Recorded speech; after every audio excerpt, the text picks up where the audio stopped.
Hi, this video is kind of walking you through the analysis paper and some of the iterative steps in the process, just to make sure, just to provide some clarity, hopefully answer any questions you might have. So this is again a writing emphasis class, so we're going to have an iterative writing step-by-step process. A well-written paper is going to be written and revised. So write it right before it's due method is not going to be acceptable here. This is important, and I kind of invest time in this because most criminal justice professionals, police officers, lawyers, correctional officers, probation, parole officers, spend a lot of time writing. They document almost everything they do throughout their shifts. And so creating these strong writing habits in college is an important skill that will serve you well in the future. So our 3 steps are an annotated bibliography and a short outline, a peer review of a rough draft, and a final draft. Now, I'm going to ask you to do some analysis here. Since we are working with the law, it's not empirical, so we're going to be doing some analysis for our paper, which means you're going to have an argument and analyze it. A neutral paper here is going to have points taken off of it. I expect you to take a position. You're going to be analyzing Just Mercy, which is why it's an assigned book, Just Mercy. It ties in extremely well with our course content because Bryan Stevenson is a civil rights and death penalty attorney. So it's going to tie really well in with our course content. You are then also going to choose a Supreme Court case. I have 7 cases you can choose from. Miller versus Alabama. So juveniles can't be sentenced to life in prison without parole. Madison versus Alabama. Is it acceptable to execute someone who cannot remember the crime or understand their punishment?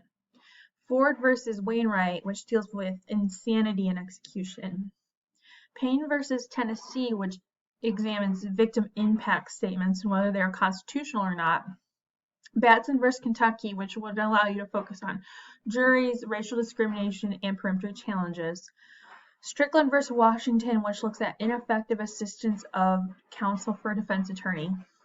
And Pearson v. Callahan, which looks at qualified immunity of judicial officials. So you're going to have your case, one of those cases, only one of those cases in your book, and you're going to compare and contrast on the topic. You need to provide some summary of the book that has cites to the page number in it. You're also going to need to provide some detail about the case, but your overall goal is to present a compelling argument that fully supports your position. You need to read and reference the full text Supreme Court case, not OIA or a summary. Papers that fail to meet this requirement will have their score reduced. So this part is some tips. When you're reading Just Mercy, think about why it was written, how he's discussing his former clients and their stories, how this impacts you as a reader, how Bryan Stevenson supports his thesis that mercy is required. When you're reading the Supreme Court case, you can think about the facts, the parties, the outcome, and this is the really important one, the reason behind the decision. Why did the Supreme Court say juveniles cannot be sentenced to life in prison without parole? You need to tell me that in your paper. And again, you must cite the full text Supreme Court opinion correctly. Do not cite to OIA or a case summary here. That is not acceptable. Now, so for the final paper here, your paper needs to be single-spaced, 12-point font, 1-inch margins with strong grammar and the correct use of proper nouns. APA citation format with in-text citations, reference sheet, title sheet, minimum of 3 to 4 pages single-spaced, excluding your reference and title sheet. So I need 3 to 4 single-spaced pages of your writing, okay? In general, your paper should have an introduction with your thesis statement. Tell me what your argument is. Each additional paragraph should have a thesis statement to support your topic, focus in on an academic source. After you've covered that source, start a new paragraph, and your paper should move between these paragraphs smoothly. You can use headings and subheadings to help with organization and transitions. And then you need to have a conclusion. Now, for this paper, you have to write on the topics that I have provided. I have provided 8 different topics.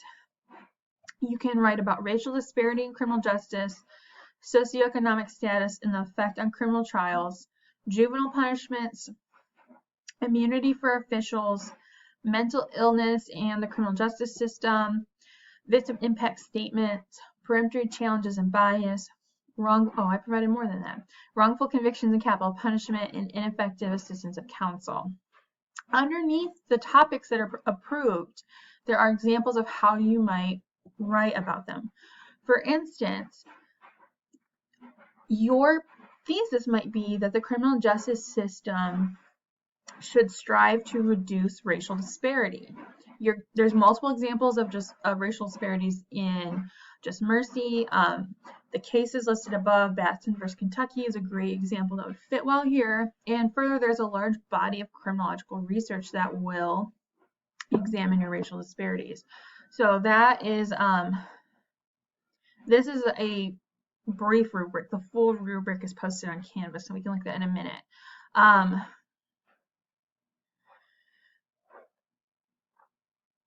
In addition, you need to have 4 academic sources.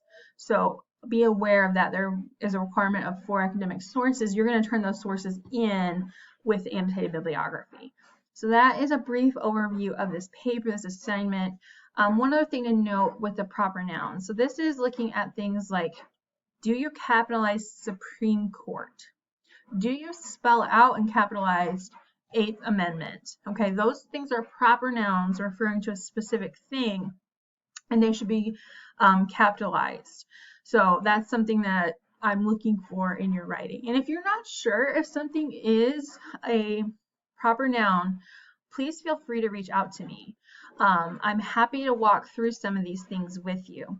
Additionally, I want to point out again, I have a writing resources sheet, and for example, I have an APA reference, a link to an APA reference cheat sheet that can be very helpful as far as what your articles should look like and things like that. There's also a in-text citation cheat sheet because you are expected to have in-text citations in your paper. Okay, so I have some resources. Again, I'm also a resource though, and I'm happy to talk through some of these concepts with you. All right, I look forward to seeing you in the next video.